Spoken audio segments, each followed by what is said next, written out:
Soki Félix Tshisekedi mokonzi mboka pesi yo cadeau fongola na miso na ye kolanda enveloppe te fongola ya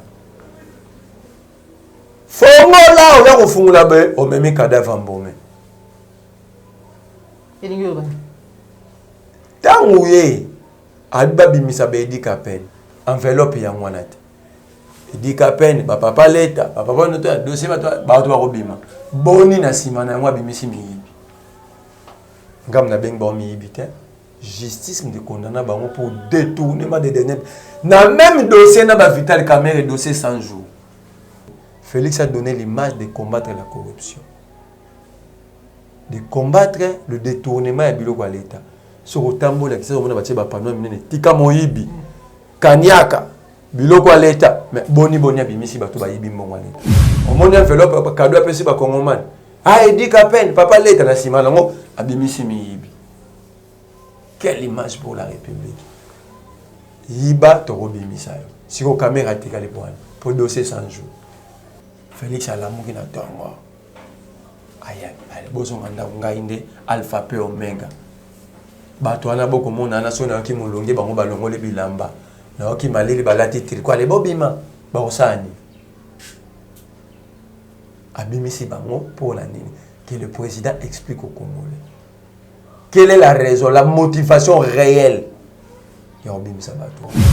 Une fois arrivé au pouvoir, vous récupérez tous les criminels que vous avez combattus hier. Ils sont des criminels. Criminels de sang, criminels économiques, des voleurs, des détourneurs, la spoliation, stéliona. Ils vont se dire quoi? Quand les Koulouna se rencontrent entre eux, ils se disent quoi? Barolobanini, yete yole bisangai barolobanini, oya malonga. Oh balobate banda bakota pour les belés bazana babandi politique banda 60 65 oh nyonso bakoka kolobate bane wana 50 ans après 60 ans après oh bakolobalelo voilà pourtant ndima ke baye pour la nouvelle vision baba nozong sa o abiso bazo tangu basangwa ko bimisa mbongo wana apesa ba libanais pendant que les Congolais vont à l'université, ils millions de millions de chômage. Comment va changer de monnaie dans quoi? Alors comme ça, on peut pas banque qui tenait comme ça qui Soficom. Parce que toutes les banques commerciales sont contrôlées par la banque centrale. Alors on peut pas Congolais au milieu de l'université. Parce que les banques vont engager des gens sur le milieu de l'université. Si il y a des Congolais, les banques sont contrôlées comme les prérogatives. Ils ont ça. Bane ya Sofido okuta ya kobeta kongomani mbata paya na ko banoko ka mbongo na bisomo oko kendesika ba libana bendie ba respectera congolais te mbongo na bisomo donc ba beta biso bazanga limemi apa na biso mais mbongo pe ba ko salela ya biso. Quel peuple assujetti jusqu'en bas de pied.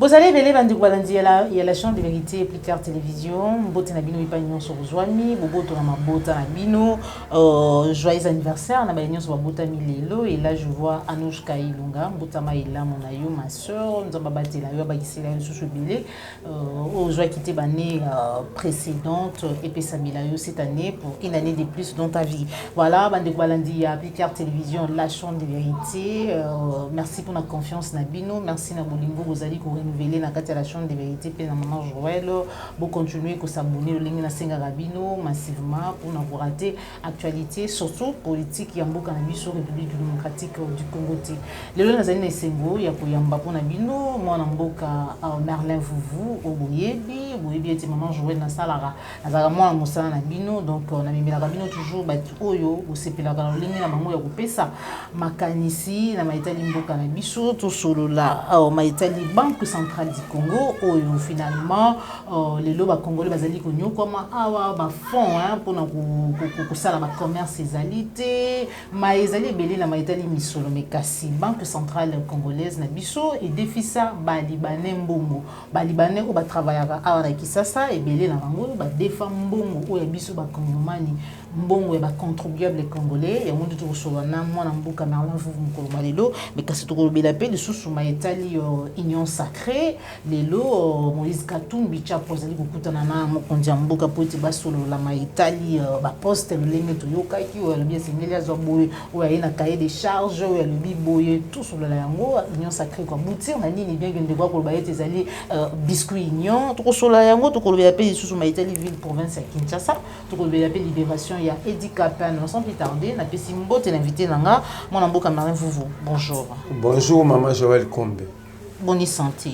Ah, nzoto kolongono mais moto malamu te po maema kolereza normalité. Voilà, maema kolereza normalité to banda wana mon amboka Merlin Vuvu au Banque centrale congolaise, vous avez banque vraiment na biso, banque ya liboso, banque ya mboka et défisa na ba paya. Balibane mbongo komona ka bon balibane bazali na mbongo bazali kosala commerce bazali kosala makambo ebele mais alors que bana mboka bakosufrita mususu po mwana mboka azwa mbongo na banque songolo pakaloka yo bakopesa okutu te bakopesa yo te bana mboka bango fo my god il faut bindo il faut bien kibiloko ekokweya po bolela lisusu bozanga mbongo. Banque centrale eza pona ba Libanais, ba Soficom, ba Bedachou. Boni masango kozwa mbongo ya biso. Mbongo ya ba Kongomani. Emsu ba Kongomani ba comprenate to ba mbongo wana ya biso tina nini. Omoni tango tozwaka mwa kopo, mwa coca, mwa bière, ba bazwaka taxe ou bengaka taxe sur la consommation. 300 ou 400 francs par bouteille de bière. Imaginez-vous combien de gens prennent la bière par jour à Kinshasa. Combien d'abord pour la consommation de bière? On met la moins maille, on met la moins copa bière, on met la moins sucre, masanga sucre. 400, 300, 200 francs. Ça la sommation car il y a journée mon corps. Combien bazumi? Au mona combien to kotsaka na mbongo ya kesa Kongola kotsaka na mboka na ye eux qui na banque centrale banque centrale ya pesa yango basa misala ya ba Kongomani ya komo pesa yango ba Libanais ba Kongomani te mokoni na Liban ba ko mbongo na banque centrale na bango ba pesa pe Kongomani asa musala kuna mokolonini Soficom et yaki wa bureau d'échange les banques agence de transfert. Une grande agence de transfert, une grande banque, na mbongo na biso. Moko na tangelo yango. Soficom. Toko mona te batindela nga mbongo na Soficom. Na bomba ka mbongo na Soficom. Mbongo ba kopesa wana mbongo na biso mo. Banda masangu mulongo de grâce mutomboye akuti yango comme bango tu bato akop atiki yango. Bato ba mibengaka ya IGF bango kaka te Shadara Ibaki oye koleka na banque centrale wana to ligi ba auditer ba il son rapport parce que ces gens-là sont payés pour ça ba il a son rapport. Qu'est-ce qui se passe réellement pour wana zaka moko to monde bongo ba auto ebité eza moko ya ebele eza kwa moto ibaka te moko bakangeza te moko banda ko iba. Wana moko ya oyo bisote kama na kama auto ebi. Mais kasi lolenge ya politique mboka na bino état de droit payé to ko. Yango to lobité, yango na senga na ba Kongomani surtout aux jeunes de ne pas être fanatique. Yango na bella lobaka sa yango moninga ina kota ka parti politique te pona biloko wana. Soko landi masango zaki gouverneur à banque, la loi lui demande d'être indépendant mais a commis mon FCC a commis mon parti à banza mukalai ya FCC ndeme makabilo ko wana te a gata na salibe pour protéger nga parti na biso na pouvoir parce que biso bilenge to bima na ba parti wana to bima to tiko za ba fana message ndeko Mustafa na Joël Ituka bayaka na mu na lobi na yo eza message ya solo il faut ko longwa. Il faut qu'on l'on a parti wana. Ce que on pouvait kufa et même le côté na Congo 60 ans. La partie wana même qui moyibi na babomi.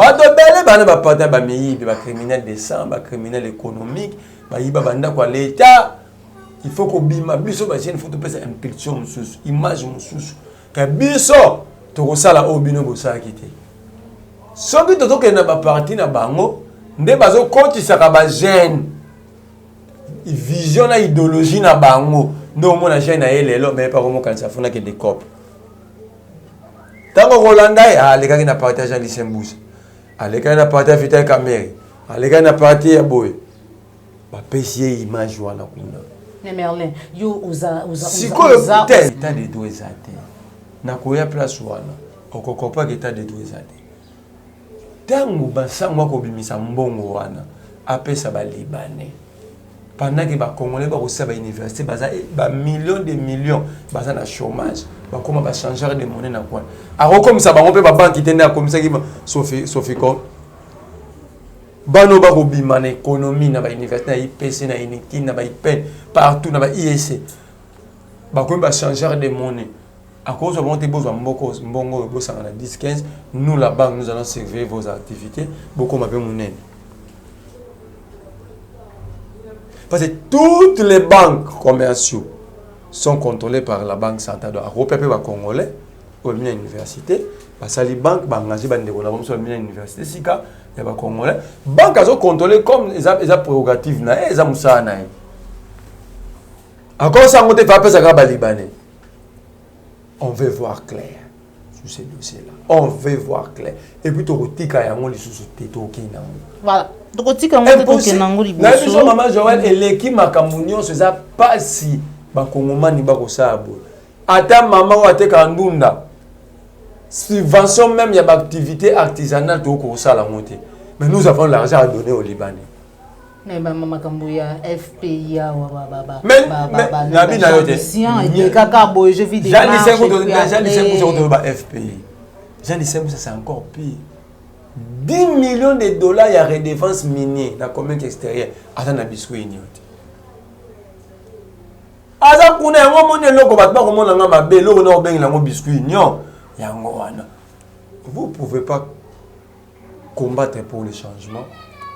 Une fois arrivé au pouvoir, vous récupérez tous les criminels que vous avez combattus hier. Pour une nouvelle vision peut-être. Na bien. Oui pour ani baloba na mwana nda OK. Kotambola na mwana na taza moyibi. D'abord, il s'agit de la réputation, pas de l'acte. De la réputation. Dis-moi qui tu fréquentes, je dirai qui tu es. D'abord, c'est la réputation. C'est l'image. Il y a un biscuit ignorant. Pour imaginer déjà, il y a un criminel économique. Il y a un bateau, un criminel de sang. Il y a un rapport à ma pénisane. Bato ba boto la banda kwa banda ba mukula azabuna Wokingai Wano ni to bela oni nouvelle vision où les criminels se sont mis d'accord, ils vont se mettre d'accord sur quelle base? Voilà. Sur quelle gestion? Ndeko Merlin faut photo comme wana. Ils vont se mettre d'accord. Et ils sont des criminels. Criminels de sang, criminels économiques, des voleurs, des détourneurs, la spoliation, stéliona. Ils vont se dire quoi? Quand les Koulouna se rencontrent entre eux, ils se disent quoi? Barolobanini yete yole bisangai barolobanini oya malonga o balobate banda bakota pour ebele bazana babandi politique banda 60 65 o nyonso bakoka kolobate bane wana 50 ans après 60 ans après o bakolobalelo voilà pourtant ndima ke baye pour la nouvelle vision baba nozongisa o abiso bazo moko nazongisa ndako na église Jean Lisembusa yana 5 bino pardon 10 millions na bino yango bemba lobinga na yaka na ba Ugandais baboma na kisanga na tiki okube kwa binga na yaka na ba Rwandais okuna binga na bomisa ka bakasa neto solution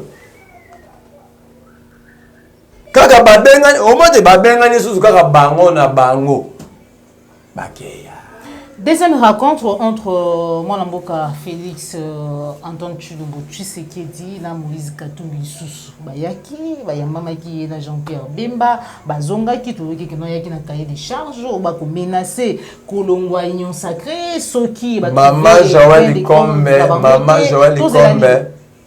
ya liboso na kozongela na sujet tozaki na yango na 30 secondes Masango Mulongo papa après abi corona partout moi voyager ezate moto akobima te tokoyeba mambo banque centrale wana libanais ya sofide okuta ya kobeta kongomani mbata paya na kobana kokate mbongo na biso mo okende sika ba libanais benge ba respectera congolais te mbongo na biso mo donc ba beta biso bazanga limemi apa na biso mais mbongo pe ba kosalela ya biso. Quel peuple assujetti jusqu'en bas de pied. Tina mouille pinière. Donc babeti yo moto akobeta yo ado gangelo akofinga yo mais ayibi sumbongo no acha au place. Quel peuple, quelle honte, quel opprobre, quelle image même bateau babundela l'indépendance. Je ne pense pas qu'ils sont en paix place Bavani. Ils sont jamais en paix na batumbo na bango. Voilà, et il y a un moment où on a avancé tout le temps. Si on a ebisayo marambo ko ba rencontre. Et là on dit ba okuta na lelo, on ba okuta na ga fa basalati. Mais yo makambo zo lo bo maîtriser te union sacrée babio tu dis des choses. Ngam na maîtriser te.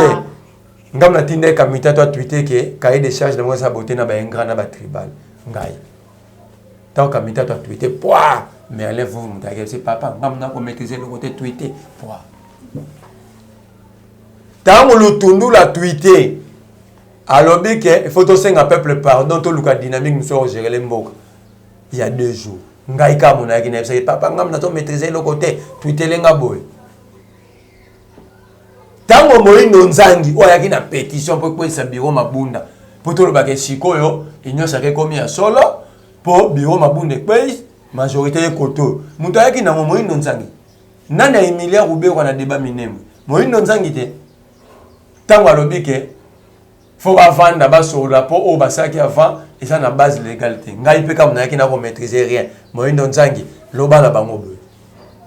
Tango Katumbi yemo ka Twitter kabina pesi 2 mois na kotala suku malamu yate na bimi ngaka merle fu na yaki na FC Katumbi longwa na biscuit nyo ponga na ko maîtriser rien yo bima na azongi to attendre nini ba obongisa to na yebisa yo déjà obandaka na consultation ça ko tozele lokote to ina eloko bo benga soki union salée secret soki nini soki amer soki loko nini on a la benga biscuit nyo ba machine pese kufaki ba biscuit ça ma sousti na ebisa kiyo eloko ko bima kuna te est-ce ngam na bisi kamita to tweeter tango Laurent Onyemba avocat de son état il dit tu vas respecter cahier de charge te voilà cahier de charge à Congo te il y a Assemblée pour la République ya Katumbi na ebisa ko te ke koma pesa ngai gato na nganga linga koto bachaki sika mingi. Pesa ngai gato na nganga linga koto bachaki gato anniversaire bachaki moto. Ko moni kote bafula ki bougie anniversaire kota liboso kote nga lingaka. Yango ko ba cahier de charge te gato te. Ah wala Katumbi ya kolobela cahier de charge. Tango ya ko be cahier de charge na beni ba ko bomba bato. Tango ko be tango ko be cahier de charge bana ba ko tanga te. Tango ko lobela cahier de charge bato ba minga ngofu batubaka biso tonga bakofuta mate tango akolobela charge ba o ba même na riposte ya coronavirus 4 mois impayé tango akolobela cahier de charge qui ça bato bakolinda salité sur le komi partout to komi ba yesu to kotamba likolo mai mais yekuna cahier de charge après ba minde ba yim to ko minde a réclamer il faut jolino makina kendeka ndenge ba dai de pesa sengaka ezali kambwa kai donc omoni eloko abino boko benga soki union nini wa ezali kambwa haute toi que moi je me mette eza Congo te eza yanda longwanga na vanda eza Congo te ah yo liembo mote que non na simalikambo yo liembula mibale te yo ilunga lukambo lembula mbula mibale ngape na yana lia tambula mibale to tika na misa to tona kolia mibale moko ape to tekeli moko yo eteni le 40 millions IGF aloba ki kende lia mona ngape na kota na lia eloko akongo eza te na kada ebisaka yo soko sana ba video na ngaba na mi pelisa moto mabe ngana ko pelisa moto te to tiko kosa ba kongomani foto lo ba kabo solo eza justice eza sembo na koyi komi pesa sembo sans que na kende pas bazuzi batika kosa ba kongomani na tunio après rencontre ya Katumbi Kabi Félix na gratuité na consultation ta batia Katumbi ko beni boko eba mam na lobi mokonza mboka o sa discours eleki mibale mobimba ya fait la consultation ya sur l'état de la nation ba yesu bakutani Bemba Katumbi na Félix oba okutana lelo et omemani. Quand vous n'êtes pas en confiance entre vous, même si vous salez semblant au yokan, il n'y aura rien. Vous allez il n'y a pas confiance entre eux. Mais dans l'autre camp, vous avez acquis quand vous des tribales, des ingrats. Soit tweet, il y a Olivier Kamita, tout le monde était. Il y a un tribalisme, mais il n'y a pas fallu le comité n'angambo IDPS. Ngai li kamba tribalisme na tiaka fayulu Félix Bemba tous les leaders politiques. Des tribales. Ils sont incapables. Qui a déjà eu le courage de les condamner en public? Ils sont leaders d'opinion, non? Batubayo Karabango. Non, essaye de condamner le tribalisme en public. Qui? Fandana Bango, tout le vote d'abord ethnique. Bango, mon coton n'a pas ça va vivant. Sauf que le vote d'abord ethnique. Voilà. Mais alors, vous trouvez la macambo. Il y a un lobby na yo. Et là, quoi, nous avons barokuta na 100 fois. Dans le bar, c'est la première rencontre de Bakoutse qu'on est Bakouta. Il y a eu des rencontres de Loulo, des rencontres et des rencontres, des dialogues, des consultations, des consultations. Et abouti ça Congo. Et le on a besoin de dialogue. Nous avons besoin d'une classe politique responsable. Une classe politique qui est capable de répondre aux problèmes de la population. Voilà. Mais alors vous trouvez la makambo ya ville qui ça chaque fois ya kana plateau na ngai la oka ko be ko comment dire yesu ko tambola ka likolo amai biso toza basesi partout qu'est-ce qui se passe au moins musala Gentini Ngobila te Gentini Ngobila ye moko azana vision te pour na ville ya Kinshasa azana programme te pour na ville ya Kinshasa aena ville ya Kinshasa sa cahier au babaka na lokota il fait tableau dessin réel ya ville ya Kinshasa azana mo na peso kaka ndakisa ya moke nuisance sonore et c'est ça bon nuisance sonore c'est ça bon parce qu'il y a déjà une loi où la benga na papa edi ya ville et ça sur les nuisances sonores depuis tant wa kimbuta donc il faut que c'est une volonté pour tout comme là na kinya makelele sila na ça bana batanga na calme moto ke musala lobi moto moto kanisa makambo azana ngona calme c'est ça bon hotel Gentini zo kokao. So la kena kotonga nzela bokolo bakisa sambongo toki na ba débat milai na tcheka ya moke nuisance sonore. Ça demande pas de l'argent. Ça demande que la volonté politique. Voilà. Mais vous pour finir libération et Dikapen grâce présidentielle mais na simanango to moni ba DG yango na ebisio yango na ebisio qui condamné pe ba bimi na grâce présidentielle ndeko mokonzi mboka Félix Tshisekedi apesi yo cadeau fongola na misu na ye. Oui. Soki Félix Tshisekedi mokonzi mboka apesi yo cadeau fongola na misu na ye. Kolanda enveloppe te fongola ya. Fongola oya ko fongola be o memi cadavre mbome. Elingo ba. Tangu ye adba bimisa be Dikapen enveloppe ya mwana te.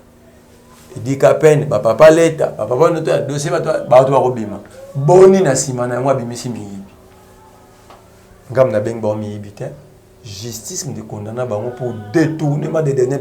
Dans le même dossier, na ba Vital Kamerhe dossier 100 jours.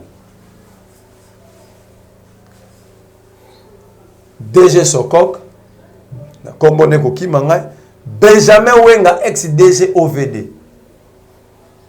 Condamné, Wenga condamné à 3 ans ou à Sokok à 1 année.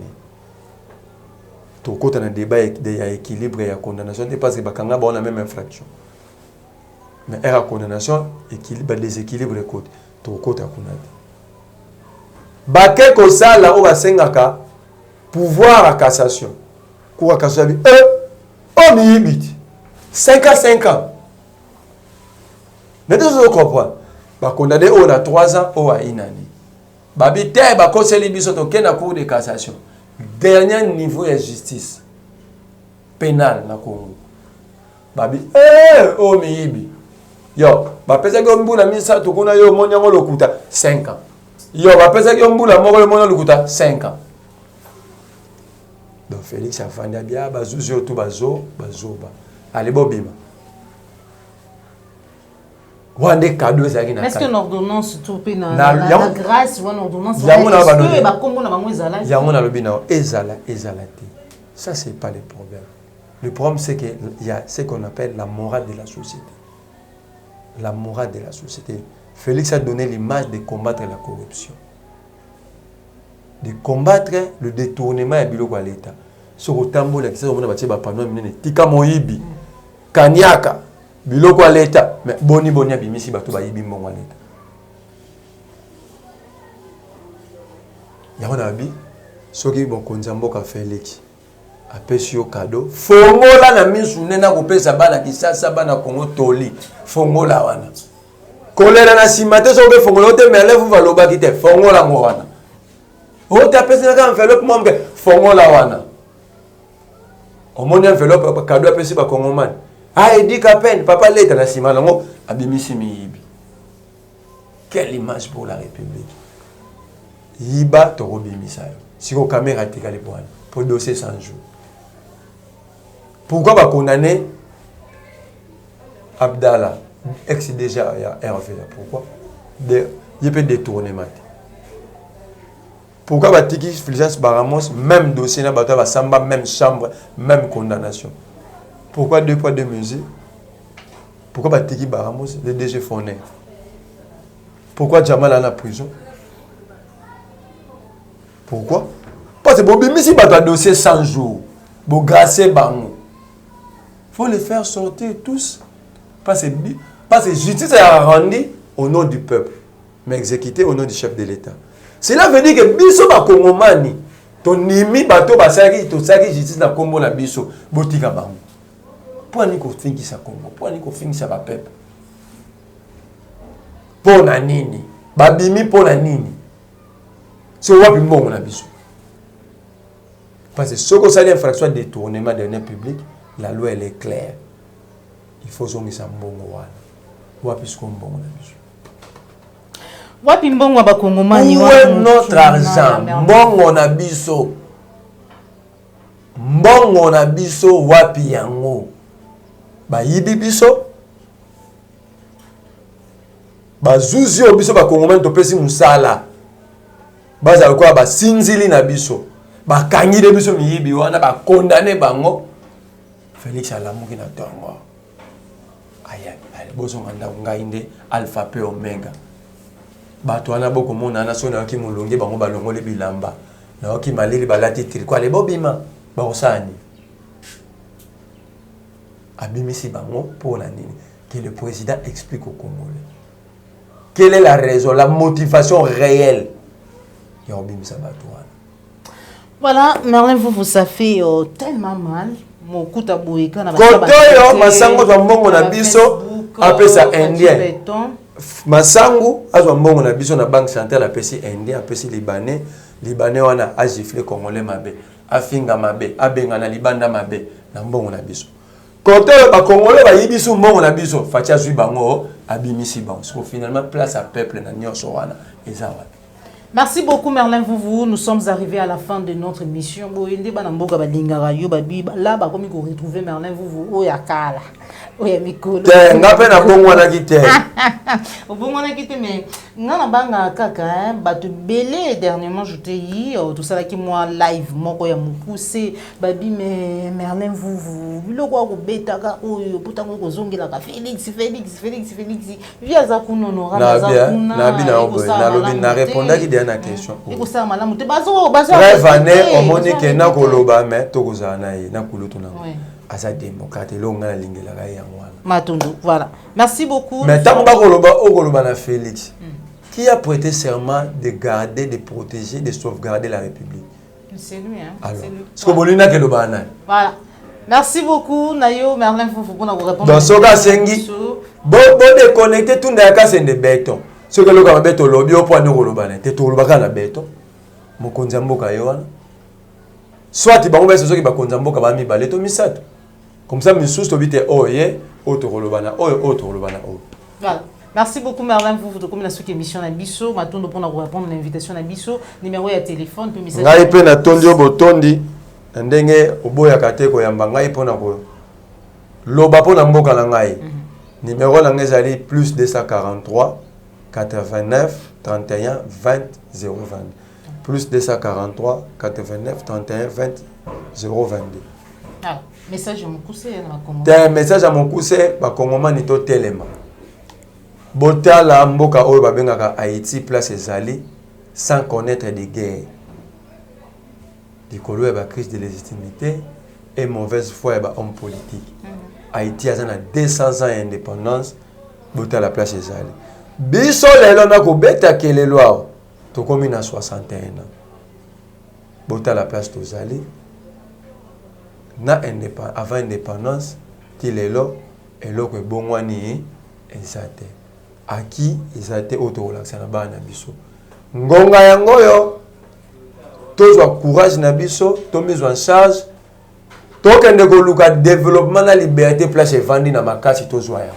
Merci beaucoup Merlin Foufou, merci na papa la Yombozama qui ma caméra, merci na Cordon Pima Foufou, nouveau marié, merci na Christian Bopat et les référendums autorité morale depuis Paris, et merci na papa Nabia, il m'a madame Moreti Biaï qui nous suit depuis Paris, merci na papa Laurent Bongonza, merci na Ndeko Dominique Sanalo, merci na papa Alphonse Sala, merci na papa Laurent, merci surtout Penayo. Congolais nous sommes les bagouets pour la nangam pour moi lelo. Cette émission est terminée. Surtout c'est pas like na yango, partagez pas like yango. Mais ko bossa na te na ko s'abonner na la chaîne de vérité. Cette émission est terminée. Au revoir.